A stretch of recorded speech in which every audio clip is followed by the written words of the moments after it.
I'm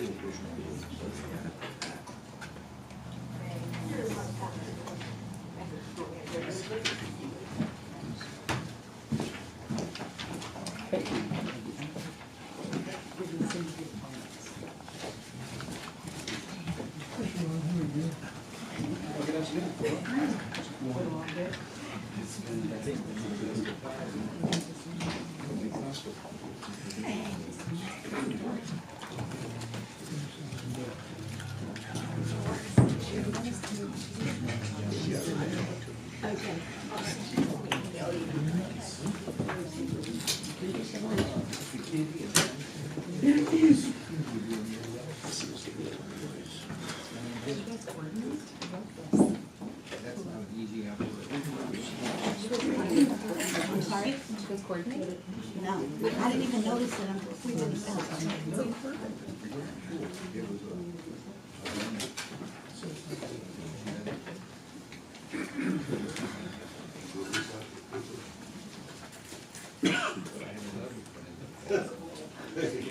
I do feel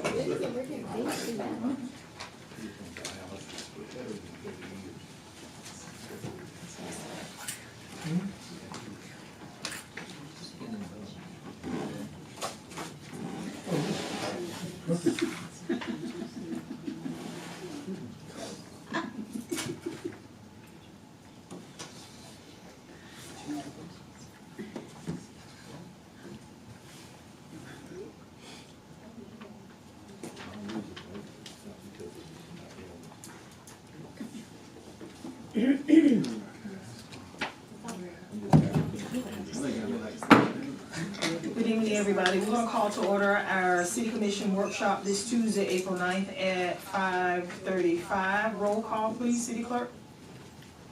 Mayor McCutcheon. Present. Vice Mayor Varian. Commissioner Shell. Here. Commissioner Williams. Commissioner Watts. President. Thank you. All right, moving on to item C, Commission Business, the Fort Meade Fire Assessment Program update. Chief Zahara. I'll do the intro, Madam Mayor. Thank you, Madam Mayor, for allowing us to have this workshop today. Before we do the presentation, first thing I want to say is I'm very proud of Chief Zahara. He's worked very hard to get the fire department to the condition that it's at. He's worked very hard to recruit the staff that we currently have, to get the equipment in place, to get the processes and procedures in place. I know that he's spent countless hours late at night and on weekends writing these very detailed policies for our fire department. So first I want to express my gratitude to Chief Zahara. Two options, or two items I also want to touch on is the reason we're here and the reason that we're discussing a fire assessment is because we need the money to pay for a fully staffed fire department. I know that there's still talk in the community about why don't we have a volunteer fire department, and the reason is the volunteers aren't showing up like they used to. The education requirements for volunteers used to be about 50 hours to become so that they could become a volunteer fire department. Now it's closer to 500 hours. So the barriers to entry are that much higher, which means we have to change. So a volunteer fire team, 100% volunteer fire team is no longer doable. I had a lot more to say, but I don't want to steal Sandy's thunder, who's going to come after me. But this is the beginning of the discussion. I think that we can have a town hall in the weeks to come to hear from what the residents think about this, hear their thoughts unvarnished. I mean, nobody likes higher fees. I don't like them either. But this is where we are. So with that, I'd like to introduce Sandy from Answer Advisory.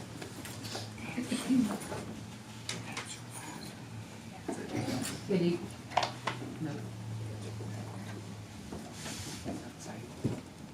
Good evening, Sandy Newbarth with Answer Advisory. Yes, I'm here to present, like the city manager said, the level of services that you're providing your residents has increased. So we're here to update the rates so that you can see how much this increased level of services is gonna cost if you were to fully fund it through the fire assessment. So just as a reminder, what is a fire assessment? It's a home rule revenue source, so it's not statutory driven, it's case law driven. And the courts have said there's two prongs that need to be met. First of all, it has to provide a benefit to property. The courts have said fire protection services up to the level of first responder do provide a benefit to property. And the second case law requirement is that it has to be fairly and reasonably apportioned. And also, just so you understand, right now, your department is a first responder level department. So they don't have what the courts would consider as an EMS component, not a medical component.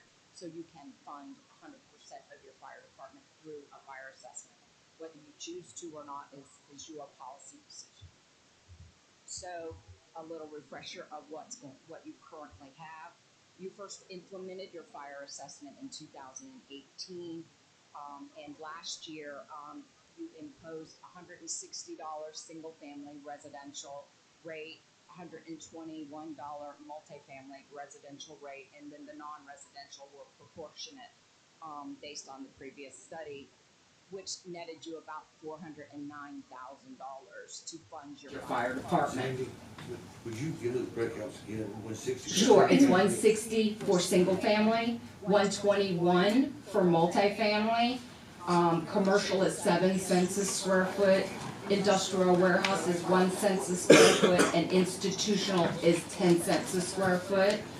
And right now you provide exemptions for government properties, which is you can't collect from government properties on the tax bill. You would have to send them a bill and ask them pretty please to pay, and most likely they're not going to pay. So you have a collection issue, so you just exempt the government.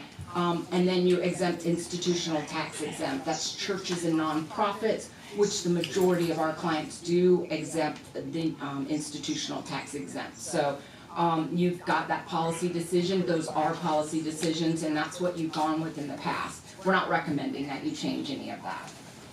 So just as a refresher of the services that you're providing, primarily you were volunteer. You relied heavily on volunteer, and as the city manager said, the requirements to be a volunteer firefighter has increased tremendously, and so most of the volunteer fire departments can't live off of just volunteers, so they're having to get some paid staffing in there. And so right now you have added some more staffing. You have added 3 captains and 3 firefighters, which is you have a 24 on, 48 off shifts. And so you have 1 captain and 1 firefighter that's gonna be on every shift. So you automatically have at least 2 people that are going to the fire, and then you supplement it with volunteer. Your benefit area is the incorporated Fort Meade. You may do some mutual aid and auto aid on the outside, but you can only you only have jurisdiction over your residents. And then your fire flow, we look at how much fire flow you have, and it's to see what the non-residential square foot cap is. It's 66,020 square feet. You only have 2 buildings that exceed that square foot cap, and they're like by like 9,000 square feet. So it's not a big deal as far as that goes.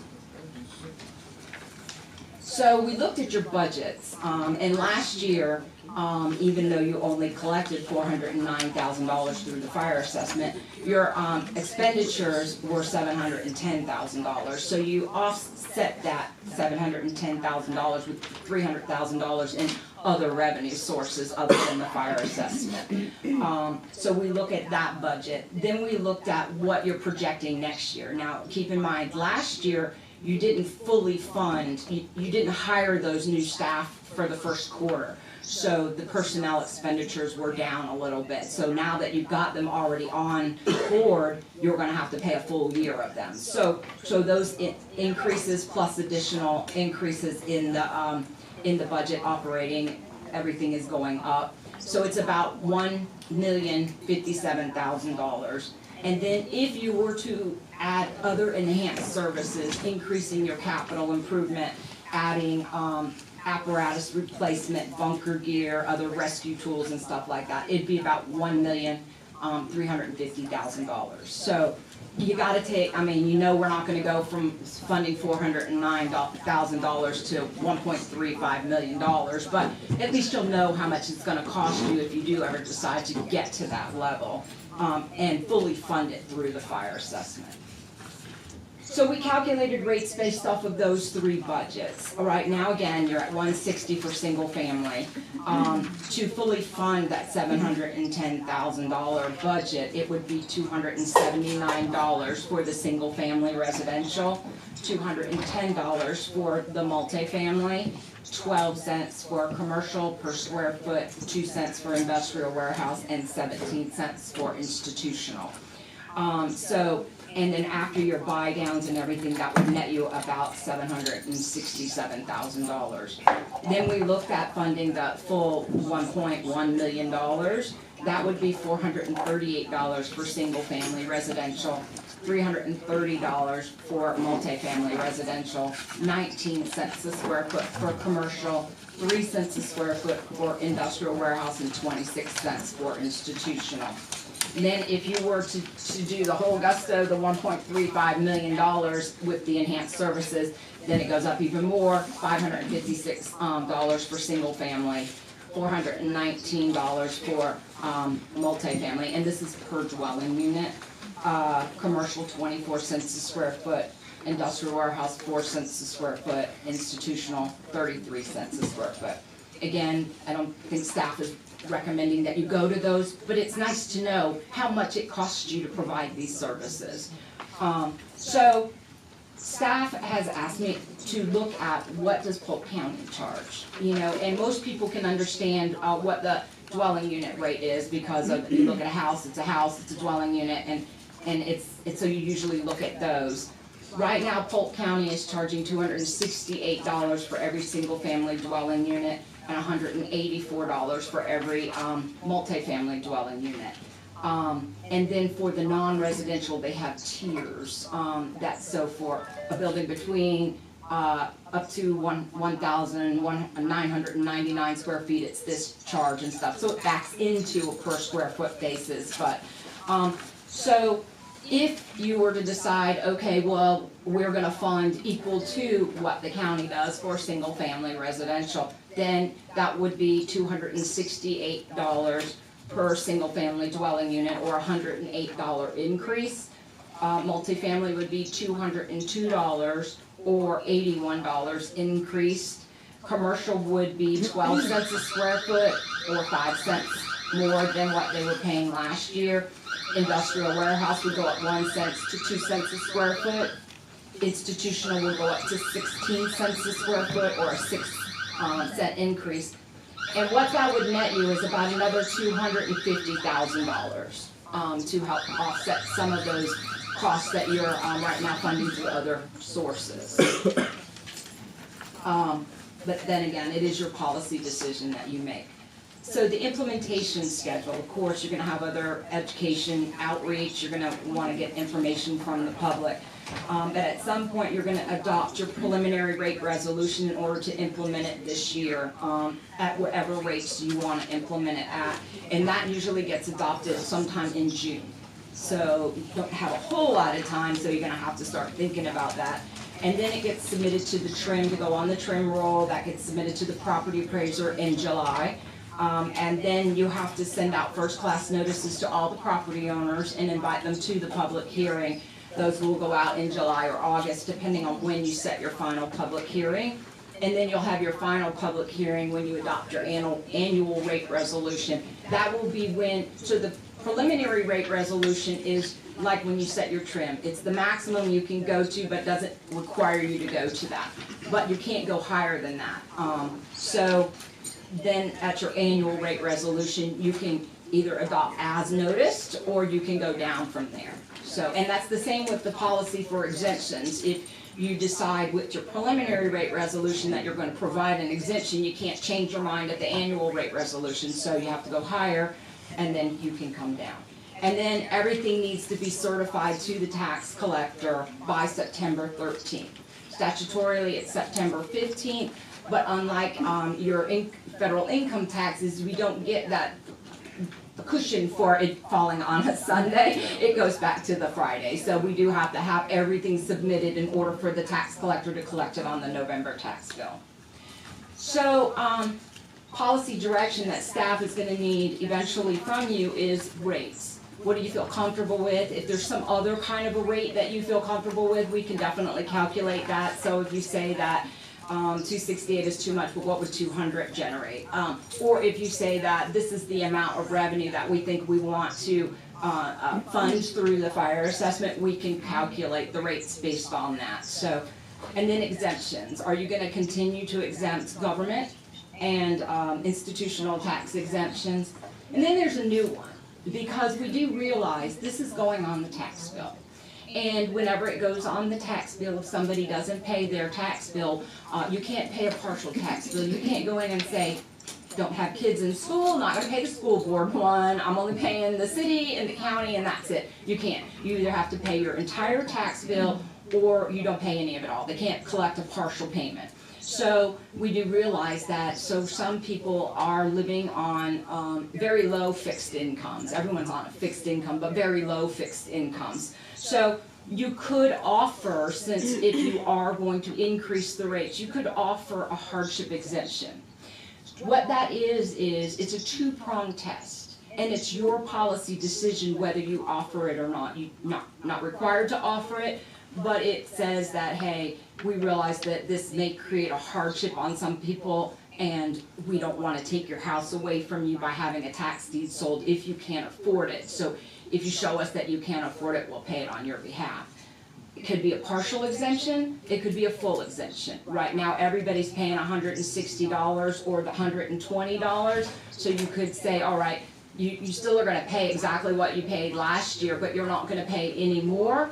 And if you can qualify for this hardship exemption, we'll pay the remainder on your behalf. Or you could exempt it 100%. That's your policy decision. But whatever exemption you decide to go with, you're going to have to fund that from the general fund. So you can't pass that burden back on to the other property owners because that would be unfair. So the policy decision is two-pronged. The house, they have to live in that house. It has to be their primary residence and it has to be eligible for homestead. It cannot be a rental house. It has to be the house that they live in and eligible for homestead. And then the second prong would be meeting an income level. You would set that income level. Most of our programs that do have this hardship exemption use some form of a HUD income level. So, or if you have a water utility in which you have a hardship exemption, you may piggyback off of that, whatever threshold that you put on that. I don't know if you have one or not, but it would just keep it consistent. But so, for instance, for HUD income limits, the extremely low would say a family of 4 couldn't make more than $31,200. So if they showed that was their income, then you could make that policy decision. It's an annual application and they would apply for it. And then if it's granted, then you would pay either 100% of their assessment on their behalf or the partial assessment. If you chose to go with the very low income and the HUD income limits, for a family of 4, it would be $38,200. But again, that is your policy decision. It's something, and you could not have it on the preliminary rate resolution and then have it on the annual rate resolution. But I would suggest if you're going to have it, I would put it in the preliminary rate resolution. This way people can start applying and seeing if they qualify and everything. And then, so they're going to need policy decision on the rates, the exemptions, whether you like the hardship exemption or not. You want to start bringing that into the program, and the schedule and anything else that you want to discuss. So that's what we did, and I'll be happy to answer any questions if you have any.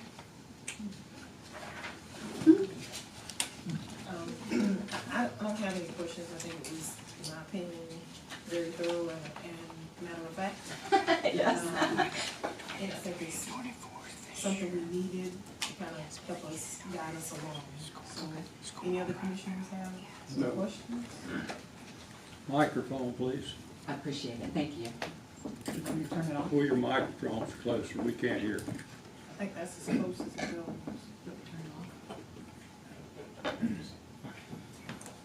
I have, one comment, very nice report. Thank you. This shows us exactly where we're at.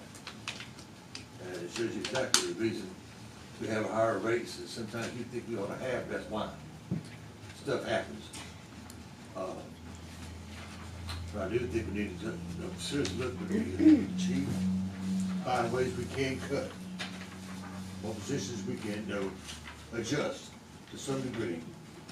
There might not be any, but we need to look at it. Because there's a lot of people in this town that can't afford this. But if we gotta have it, we gotta have it. Pretty much across the board. That's all. I definitely would like to, look at some dates to try to figure out when we can do a town hall specifically to this issue, as soon as possible. Things around, don't know what location would be available for a town hall. I guess we would have to give, we could either reach out to maybe the school board or,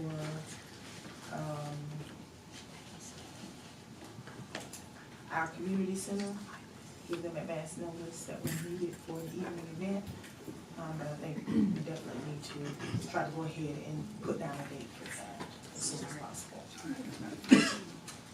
I'll work on dates and get them to you.